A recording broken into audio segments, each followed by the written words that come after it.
Dropping your bike sucks.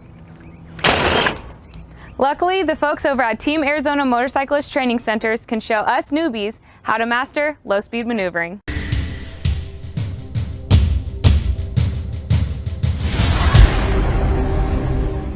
This is the first of 4 videos about low-speed maneuvering. The techniques that Bill from Team Arizona will be showing us are the same he uses while training motor officers. With a little practice and dedication, you'll be riding like a pro. Well said, Jordan. With a little bit of practice of the right techniques, we can take the fear out of doing that low-speed maneuver in a parking lot or that tight U-turn out on the roadway. Ultimately, it's all about the fundamentals. The first fundamental to master is the friction zone. And the friction zone is all about the clutch lever travel, which starts transmitting power from the engine to the rear tire.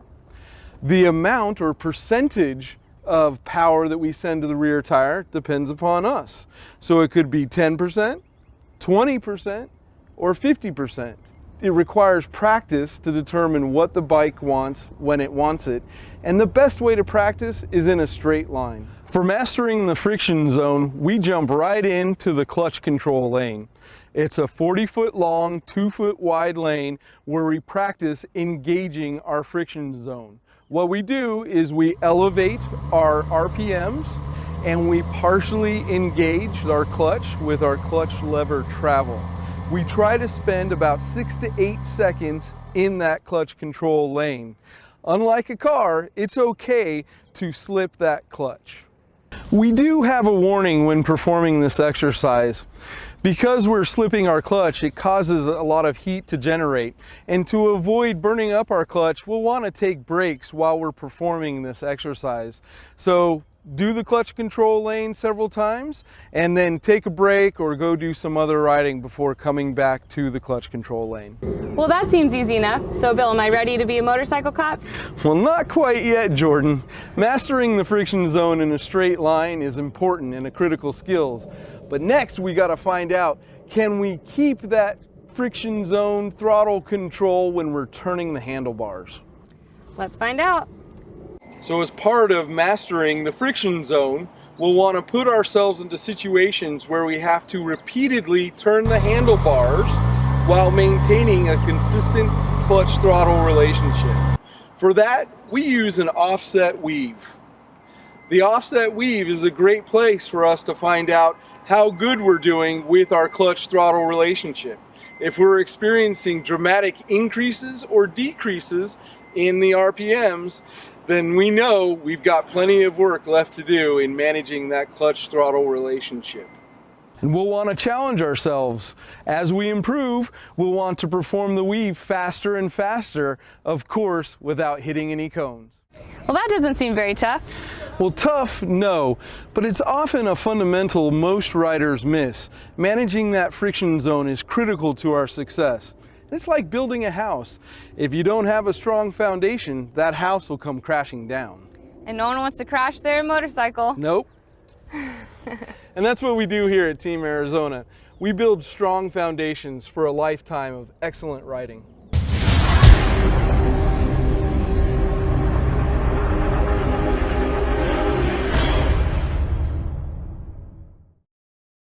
Relationships are hard work. They take dedication, practice, and commitment.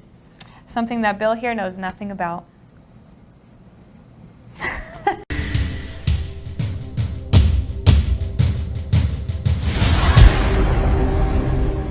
At Team Arizona, we often say we're in the business of building relationships. And the clutch, throttle, rear brake relationship is one you'll want to master. The driver is constantly moving all 3 limbs, kind of like a drummer who constantly has his limbs in motion. Because we're using all 3 limbs at once, the best place to master that clutch, throttle, rear brake relationship is in our 40-foot clutch control zone. Because we're going in a straight line, we have less risk. And the goal when we're in that clutch control lane is to have our RPM slightly elevated, our clutch in the friction zone, and our rear brake slightly engaged the entire path of the 40-foot clutch control lane. But get this, we want to avoid using any front brake. This mastery is all about using the rear brake for low-speed maneuvers. So does how fast or slow you go matter? That's a great question, Jordan. Yes, it does. Ideally, for the entire 40-foot length, we want to take about 10 to 12 seconds to go through that clutch control lane. And again, we want to engage that rear brake the entire length so we can feel that motor starting to fight against our rear brake and see how it actually stabilizes the motorcycle at low speed. Now, Jordan, I do have a warning about this. You'll want to perform this exercise several times, but give your motorcycle a rest. Because we are engaging in the friction zone and using that rear brake, we can tend to overheat our clutch. So perform the exercise several times and then go do something else or take a break. So maybe relationships aren't that difficult. Is there more to it? Oh, a lot more, Jordan. Just because we can manage that clutch throttle rear brake relationship in a straight line doesn't mean we're finished there. Now we've got to try it while turning the handlebars. We've got to see how smooth we are in an offset weave. All right, really ramping it up this time. Yeah, we're getting tricky. And because riding is so much more fun when we're challenging ourselves, we're really going to have the goal of riding that offset weave with a smooth and consistent clutch, throttle, rear brake relationship.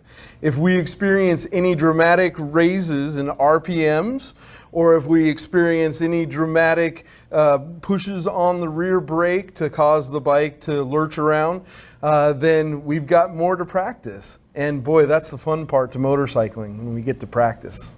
And eventually, when you get smooth and consistent in one speed, you'll want to try and go a little bit faster and see if you can be smooth at that slightly faster speed. So this seems like a lot to put together. This clutch brake throttle relationship seems like a lot of work. And isn't that true of most relationships? The more work we put into it, the better we get. I would have never thought to practice the clutch brake throttle relationship for slow speed turns. Well, you're not alone, Jordan. As the old adage goes, we don't know what we don't know. And that's why Team Arizona exists. We're here to share our knowledge and understanding of how motorcycles work. And we're asking people to invest in rider training so that they have a long, safe riding experience.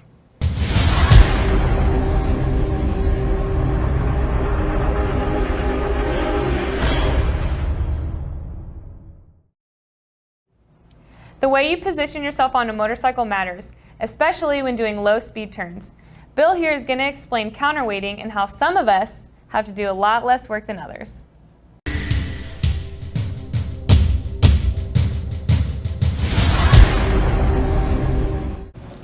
Riders who attend the basic rider course learn about two different techniques for turning the motorcycle. In this case, we're going to simplify matters. And we're going to state, in general, if the motorcycle is traveling below 12 miles an hour, we'll use a technique called counterweighting. For motorcycles traveling above roughly 18 miles an hour, we'll use a technique called countersteering. So only the shift of our body weight will cause the bike to turn?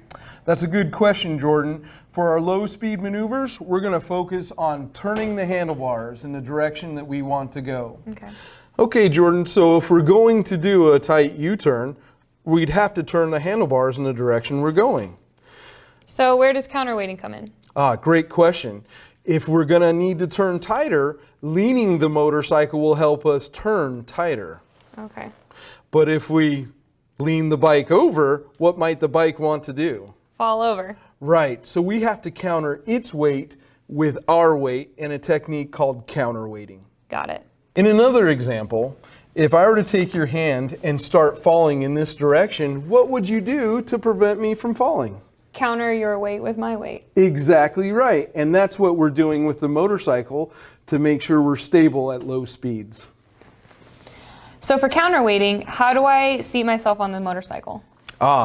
So what we'll want to do, especially if we're coming up to a low-speed U-turn and we have plenty of time to prepare, we'll want to position our body on the bike in such a way that counterweighting is easy.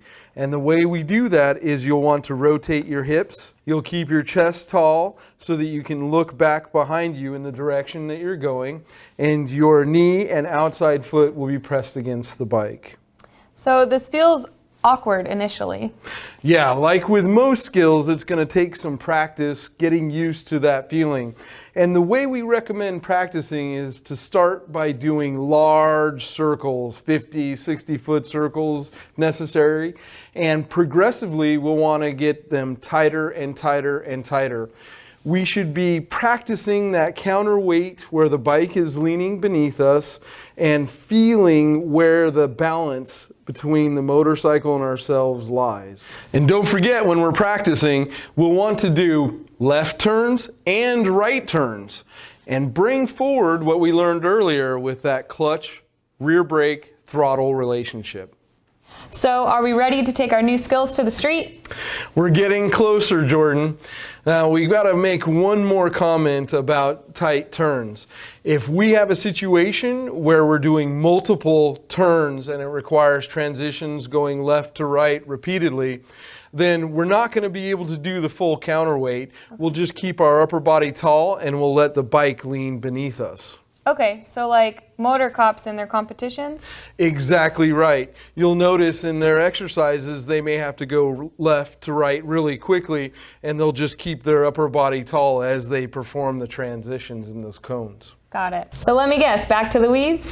You got it, Jordan. We're going to head back out to the offset weaves and we're going to work on our counterweighting. We're also going to be counterweighting as we manage that clutch, brake, throttle relationship. Cool. So you haven't talked much about what our vision is doing. Oh, good catch, Jordan. With regards to our vision, we want to look where we want to go. Essentially, the way we use our vision is speed and position related. We can temporarily find where we want to go and then lift our vision to the horizon to give us a feeling of stability. Got it. Bill, it's so awesome to see all these maneuvers coming together, and I cannot wait to try these out on the street. We are getting so very close, Jordan. We've got one last technique we want to work on, refine it, and then we'll hit the road. Awesome, let's do it.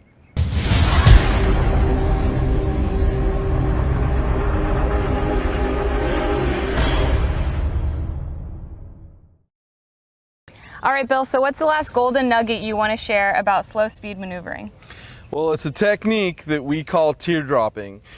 We don't use this in the basic rider course, but it's something that motor officers use extensively in their day-to-day riding and in their motor officer skills competitions. It's an effective way to initiate low-speed U-turns. All right, so once we nail this, it's out to the streets? I promise, Jordan, we're almost there. All right.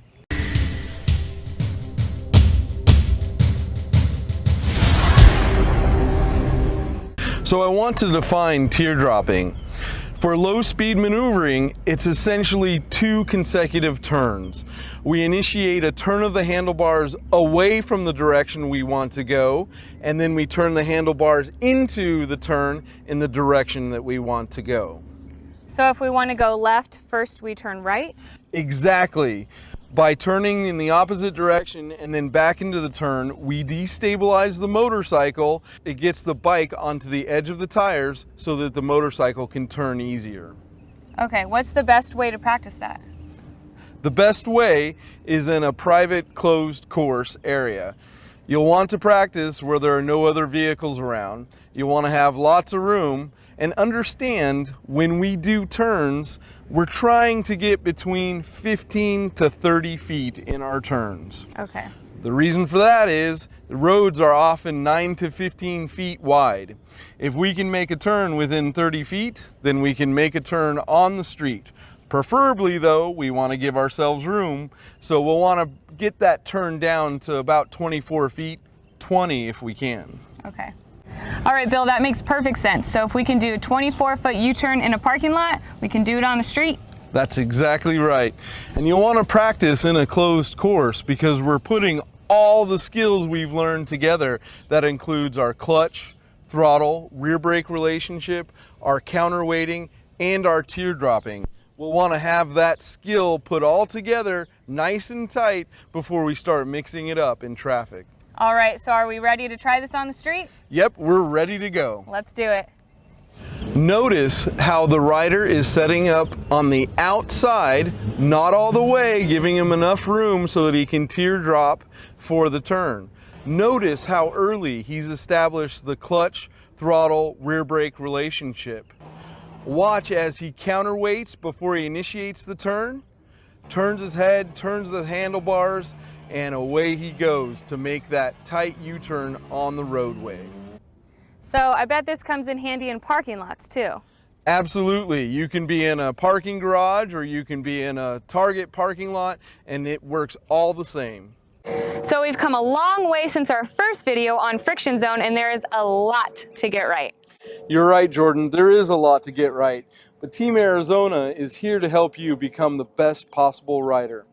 You know, the coaches have been showing you in the videos the various techniques and skills, and they make it look easy, but it didn't start that way for them. They started at the bottom and they worked their way up, practicing the techniques on a regular basis to get better. And we're here to help all riders enhance their skills. And you can start by visiting motorcycletraining.com. Awesome, Bill. Thanks so much for your insight, and I can't wait to get started.